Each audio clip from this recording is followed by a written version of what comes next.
Just about the gayest couple in detective fiction are Nora and Nick Charles. Nick Charles is really the detective, but Nora makes a beautiful and able assistant. You'll hear all about the Charles family when you listen to The Adventures of the Thin Man every Friday beginning January 8th over this station at 8:30 p.m. Eastern Wartime, and for the Pacific Time Zone at 9:30 p.m. Pacific Wartime.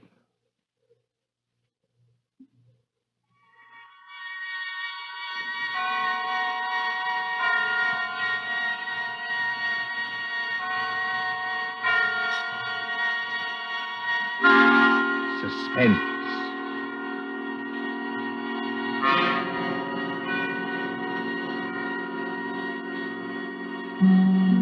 Tonight, Columbia brings you as guest stars two deaf players from the movie lots of Hollywood, the stages of Broadway, Miss Alessa Landy and Mr. George Coulouris.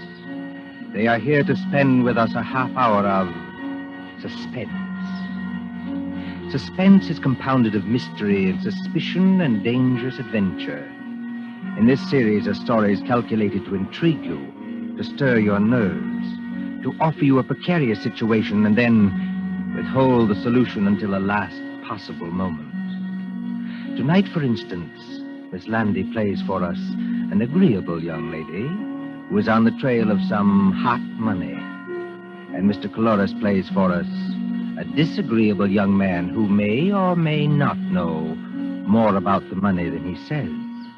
We trust that with this tale we shall keep you in suspense. For Suspense tonight, CBS presents Alessa Landy and George Coulouris in Nothing Up My Sleeve by John Dixon Carr.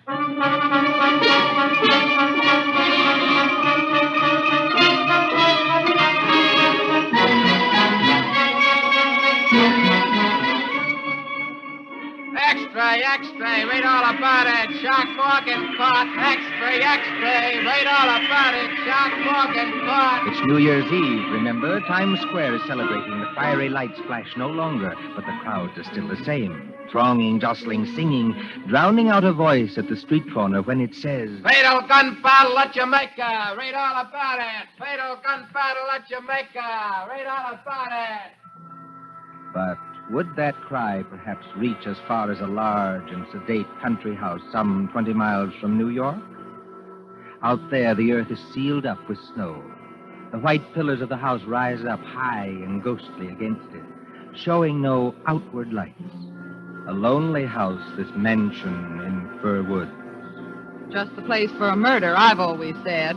Wouldn't surprise me either. These Ralphs are a funny lot. And alone in that house tonight, apparently alone, is a man practicing shots in a billiard room, a long and paneled room at the back of the house. Now, look at Mr. Derek Rolfe, as tall and lean and well-tailored as ever. Many people don't like it. He's a little too supercilious, a little too sure of himself, too suggestive of the lifted lip and the glazed eye. There he stands in the billiard room, under the snow-covered skylight, leaning over the green cloth under brilliant lights when... Just a moment, please. Good shot. Yes, come in. Excuse me, Mr. Rolfe. Oh, not at all. Hey, but aren't you Miss... I'm Dorothy Dale, your aunt's social secretary. Surely you remember that. Oh, of course.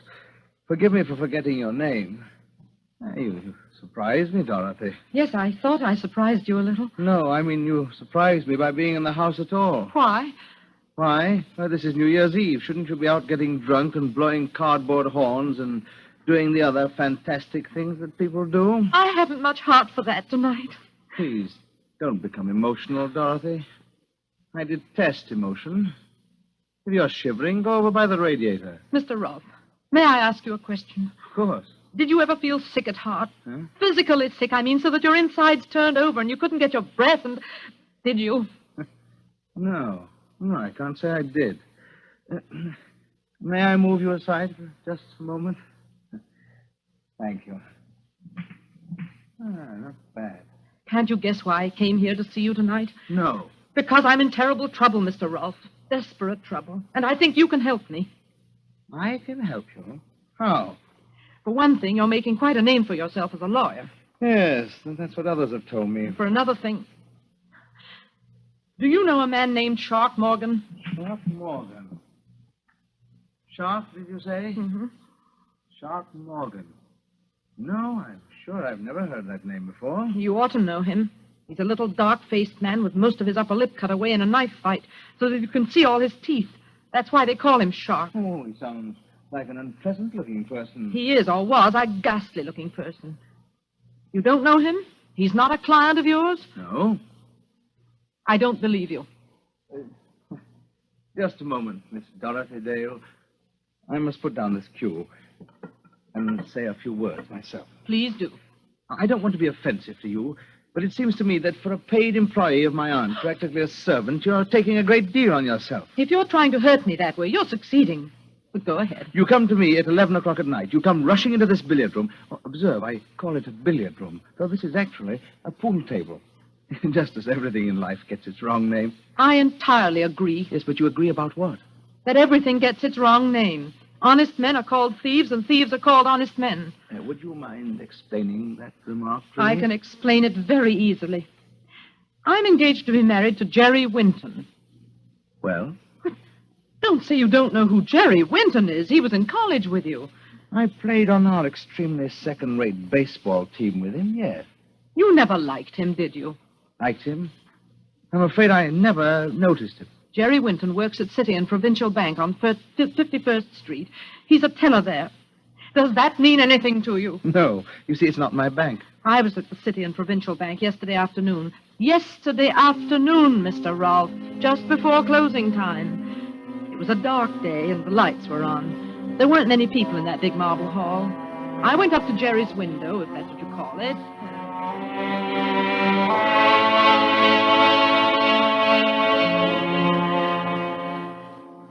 Can you cash a check for $1 million? Hello, Dolly. Hello, Jerry. You glad to see me? I am not pleased to see you here, Dolly. Huh? I'm never pleased to see you here. And why not? Because I can't make love to you. Can you imagine anybody making love in a bank? Oh, we might sneak into the president's office. As a matter of fact, I've dreamed of holding a party in there. But it'll never happen unless I'm fired, which is very likely. Jerry, sometimes I wish you weren't so easygoing. I'm not easygoing with the bank's money, Dolly. Otherwise, I'd be shoving it out to you through the window in double handfuls like this. Jerry, for heaven's sake, no. Then state your business, madam. The convict in the next cage is watching us already. I want to cash a check. Here it is. $20. That is, if my account can stand it. Yes, I think we can manage that. How'll you have it? Oh, it doesn't matter anyway. Jerry, What's wrong? look over there.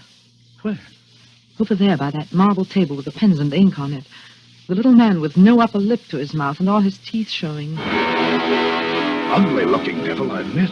He's carrying something like a violin case. Hold on. I've seen that fellow someplace before. Of course you have. Don't you remember where? It was... It was out at Mr. Rolfe's house in the country when you came to visit me last Sunday. The man with the teeth and 5 other men were coming out on the porch as we were going in. Wait a minute, Dolly. That's not all. What is it? There's some very funny-looking customers in this bank right now. Where? At Mr. Wallace's window. At Mr. Robinson's window. And up by the guard at the front door. They don't seem to make any sound. As though they all wore rubber-soled shoes. Jerry, something's going to happen. I know it is. Unless I can get off this stool and warn... That was just to call your attention, folks. Just to call your attention. Now, just stand where you are, all of you. And nobody will get hurt. Darling, I'm scared. Well, what shall I do? Steady, dear. Just stand still. I don't dare turn around. Was that the man with the teeth? Yes, he's got the machine gun. We don't want any funny business about alarm bells, see? One of the boys has already gone behind to take up the collection. Now just stay where you are. That's all you got to do. You can't get away with this.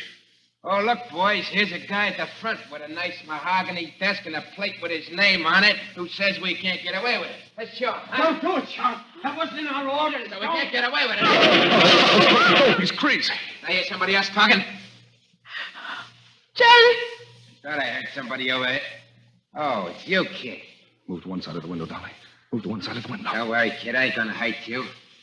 No? Not a bit of it. Thanks for helping us. You'll get your cut later. What do you mean, my cut? It's what I said. You'll get your share when we divvy up. Well, I don't know anything about this All robbery. right, kid, we'll take care of you. I tell you, I don't know anything about this robbery. Jerry!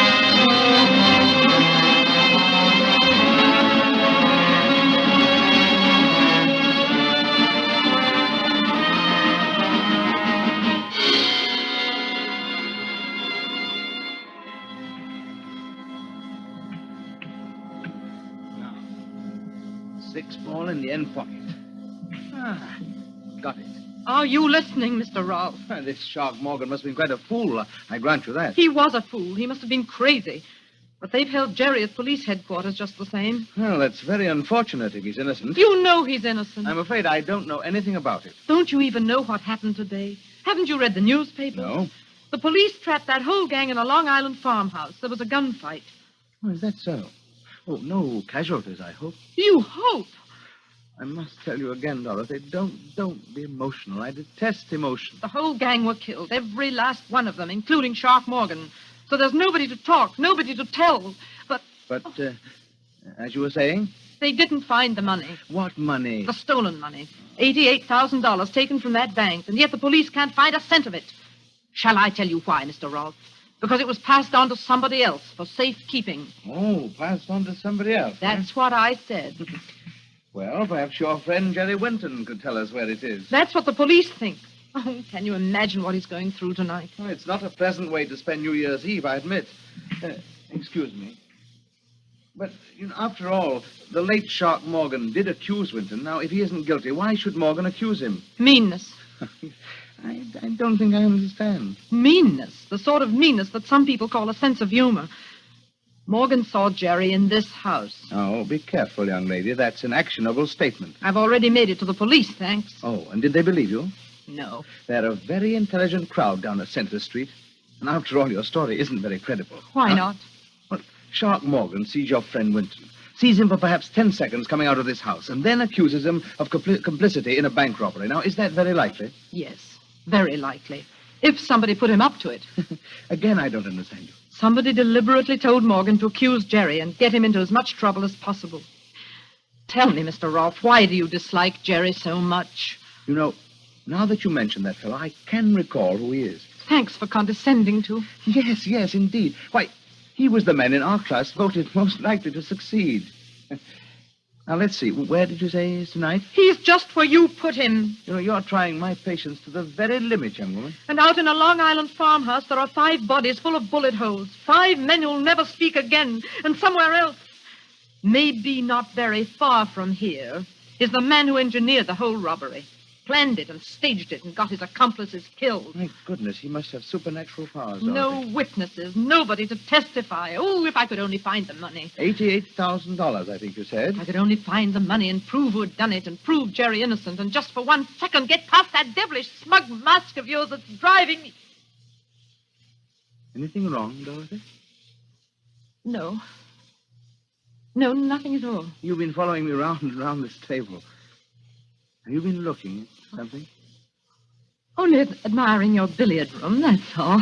Oh, you haven't been looking at the suitcase, for instance? Oh, well, a suitcase. Look, over on the bench under the cue rack.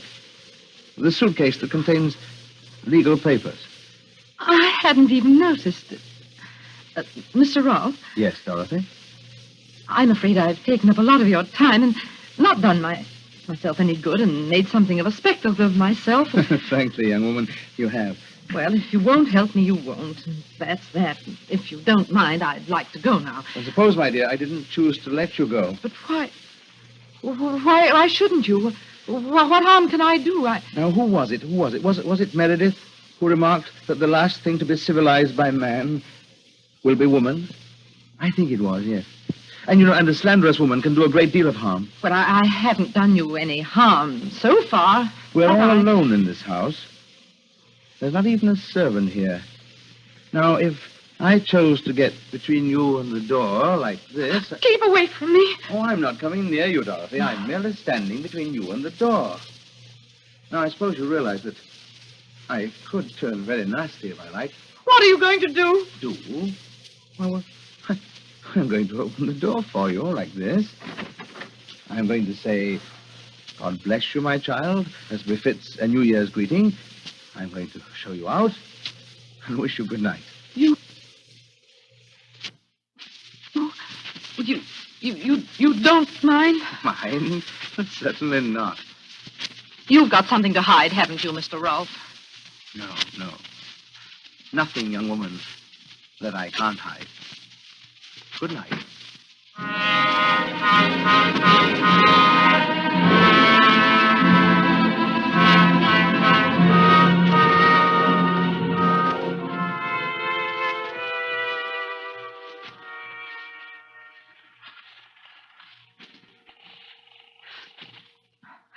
Operator. What number are you calling, please? Operator, I want to get to police headquarters in New York City. No, that'll take too long. Wait. Get me the local police station. This is Mallingford 8891. The local police station? Yes, that's right. The number you want is Mallingford 326. I will ring them. Oh, thank you. Hurry. Oh, why is he so confident? What has he got up his sleeve? Mallingford Police Station. Oh, let me speak to the chief of police, please. You're speaking to him, ma'am. Nobody else will stay up here on New Year's Eve. Well, my name is Dale, Miss Dorothy Dale. I'm speaking from Green Acres, Mr. Derek Rolfe's house, about 2 miles up the post road. Do you know it? Yes, I know it, but can't you talk louder? I can hardly hear you. I don't dare talk loud. I'm speaking from a phone just outside the billiard room door. Well, what about it? Listen, you want to recover the city and provincial bank money, don't you? We sure do, miss. That money's hot, but... Well, it's here. It's in this house, in this billiard room now. Oh, who's got it? Derek Rolfe himself. Look, miss, is this on the level? I swear it's true. I've seen the money. The Ralphs are prominent people, you know. I can't help that. There's a big suitcase completely full of money in packages fastened with the paper label of the city and provincial bank. And that's not his own bank. Take it easy now. The lid of the suitcase wasn't quite closed. He thought he'd be alone here tonight, and that's why he was careless. Does he know you saw the money? Did I see the money? I'm not quite sure. You're not sure? No, I could almost have sworn he knew I saw the money, but he didn't seem to care. Be careful. The billiard room door's opening. Thought I heard someone using the telephone out here. Excuse me, Mr. Rolfe. I only... What's this about the door open? No, these doors are rather thick, Dorothy, but I was under the impression that I heard somebody say police. Yes. Well, yes, you did. You weren't phoning the police by any chance, were you? Yes, I was. Why? Go on. Why? As a matter of fact, I was trying to get in touch with Jerry. That's it. He's at police headquarters in New York, and I was trying to get in touch with him to see if they'd let me talk to him on New Year's Eve. You know, I thought it would cheer him up. Look, miss, this is the Mallingford chief of police. Are you still there? What's that? What's Mallingford? Well, it's a New York call relayed through the local station. You don't mind? Not at all. Please go right ahead. Oh, by the way. What? I don't think you will find that money, young woman. Good night. Listen, miss, are you still on the end of the wire, or aren't you? Yes, but I couldn't talk to you. He was here. Who was there? Derek Rolfe. He said I'd never find the money. You mean he admits he's got it? Well, no. He just smiles and smiles. He's got some trick up his sleeve. I know it. Oh, it'll have to be a good one. Please never mind that. Can you come over now? Oh, all right, miss. I'll take a chance. Who else is in the house with you? Nobody. I'm all alone with him. What are you going to do if he tries to light out with the money? I don't see what I can do. That's all the more reason for you to get here quickly. I swear you'll find the money in that billiard room. Only hurry.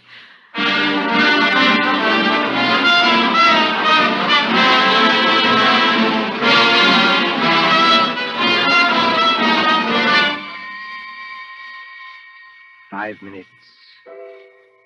10 minutes. 15 minutes. It can seem a very long time to a waiting girl crouching in a cold and dim-lit hallway outside a closed door, hearing only the clicking of billiard balls and watching, wondering, and praying until... Miss Dale. Miss Dale. This way. Miss Dale. I'm Joe Hollister, chief of police. Yes, I recognized your voice. The front door wasn't locked, so I just walked in. I hoped you would. I didn't want to leave here. Has Mr. Rolfe come out of that room since you talked to me? No. And according to what you claim, he's still in there with a suitcase full of money. That's right, Mr. Hollister. Now, look, miss, before we go any further, there's something I ought to tell you. Well? Well, I checked with New York about you. And what did they say? Yes, Miss Hollister. And what did they say about her? Mr. I'm Rolfe! rather interested in knowing that myself. So you could hear everything through that door? Of course I could hear everything through the door, including your conversation with our friend, the chief of police. Good evening, Mr. Hollister. Good evening, Mr. Rolfe. This young lady says that... I know what she says. Will you come into the billiard room, please? Both of you? Oh. Thank you. Just what trick are you up to now? Trick? You talk of tricks. Now, just a minute now. Take it easy. What I want to know is where's this suitcase Miss Dale was talking about? There it is. What, you mean that empty suitcase on the bench beside you? Empty suitcase? Yes, that's what I said. It wasn't empty when I left this room. Chief, do you mind seeing for yourself? Well, it isn't empty. It's empty now, miss. Hollister, it would gratify me to clear this matter up here and now. It'll gratify me, too. I'm tired of this slanderous nonsense, and I mean to end it. This young woman told you that I had, what was it? Some $88,000 in this room only a few minutes ago. I still say you had. Curb your temper, please, while I ask you some straight questions. Can you do that? You better answer him, miss. All right, I'll try. Did I or did I not leave the billiard room at any time? No, you didn't. Good. Well, there's only one door and no window. Only a skylight covered with snow. So I didn't leave that way, did I? No, I suppose you didn't. Therefore, unless you're lying, the money must still be in this room. Yes. Then where is it? I don't know. You must have hidden it someplace. Where? I'm afraid Mr. Rolfe's right, miss. Take a look around you. One pool table. Comes apart so you can examine it. One radio. Go on, examine that, too. One overhead light, one standing lamp, one bare bench, one rack of cues, one rack of pool balls. Now, that's everything. Now, can you tell me where I could hide enough money to fill a suitcase? No, I can't. It's impossible, miss. The stuff's not here. It must be here. It's either here or else. Or else what? Or else it vanished. Oh, Mr. Hollister, haven't we had quite enough of this? Yes, I guess we have. Now, look here, Miss Dale. I like the way you talked, and I thought you were talking straight. Will you just tell me why you tried to string me along like that? You know, I think I can tell you, Chief Hollister. I wasn't exactly asking you, Mr. Rolfe, but... Well, go ahead. You know, perhaps, that she's engaged to a man who's mixed up in the city and provincial robbery. He was not. It was neither a very clever nor a very far-sighted attempt. I'm inclined to think that she'll not have a job when my aunt returns. But as I say, it was a case of any old attempt to shield Jerry Wilton. Did somebody mention my name? Jerry! Oh, Jerry. Kid, steady. I'm alive. I'm not a ghost. You needn't dive at me like But that. how did you get here? How did you get away? I was trying to tell you, miss, when our host butted in. The DA is convinced your young man had nothing to do with this. That's right, Dolly. And I thought I'd better come out and take you back to New York with me. I was never so glad to see anybody in my life.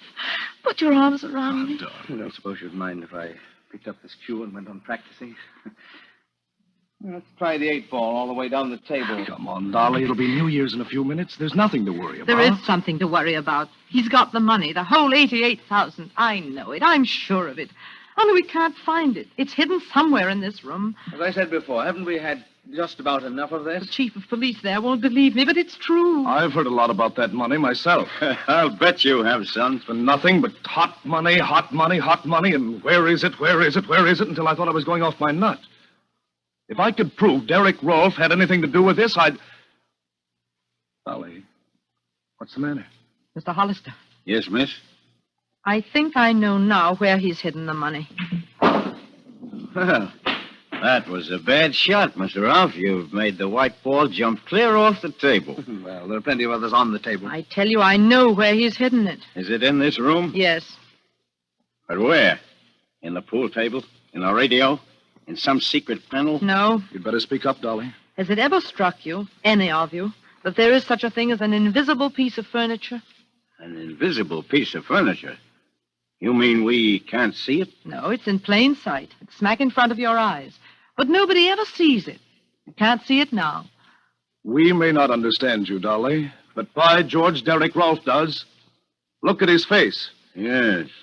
I'm looking at it. What's the matter with all of you? Please don't become emotional, Mr. Rolfe. I detest emotion. Miss, There's a reward of $10,000 for the recovery of that money. If you know where it is, tell us. There's nothing easier. It's... Before that young woman says something she may regret, please listen to me. You've got him, Dolly. I don't know how or why, but you've got him. Go on, Mr. Ralph. Tell me, Winton, you and I used to play on the same baseball team, didn't we? That's right. What about it? What did I play on that team? You were the pitcher. Why? Was I good? You're the best control and the best fast one I ever... Wait a minute. Why are you picking up that pool ball? What are you going to do?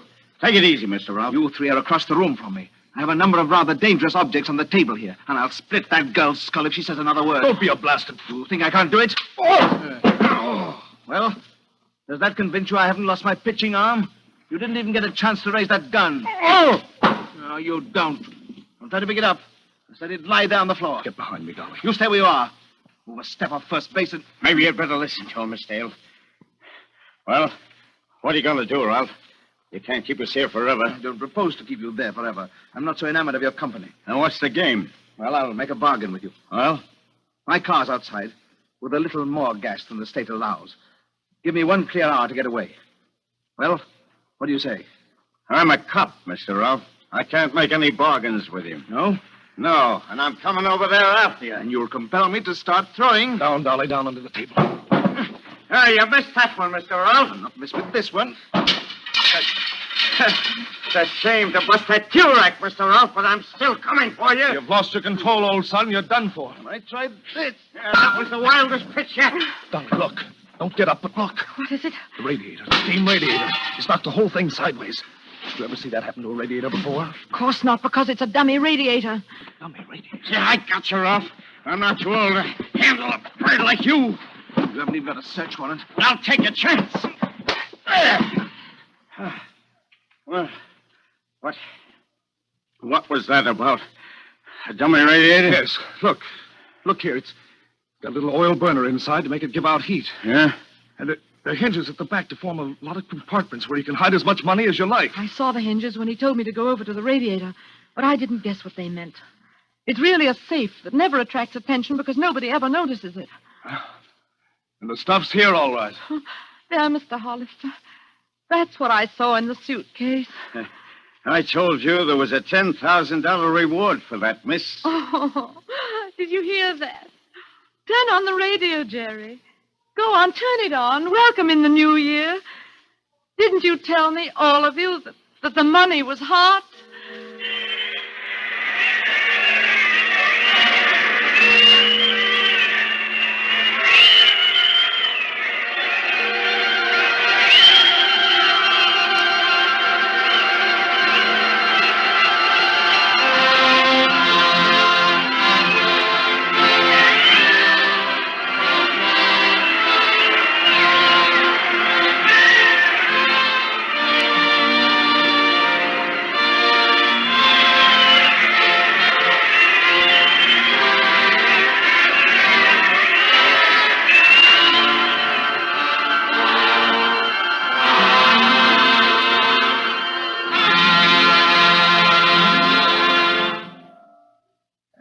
So ends Nothing Up My Sleeve, starring Alyssa Lundy and George Coulouris.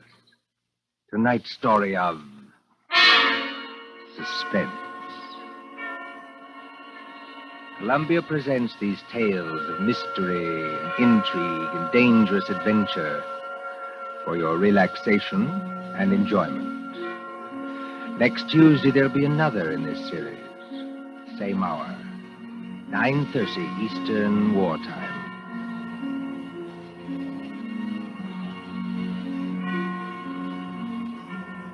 William Spear, the producer. John Dietz, the director. Bernard Herrmann, the composer, conductor, and John Dixon Carr, the author. Our collaborators on Suspense.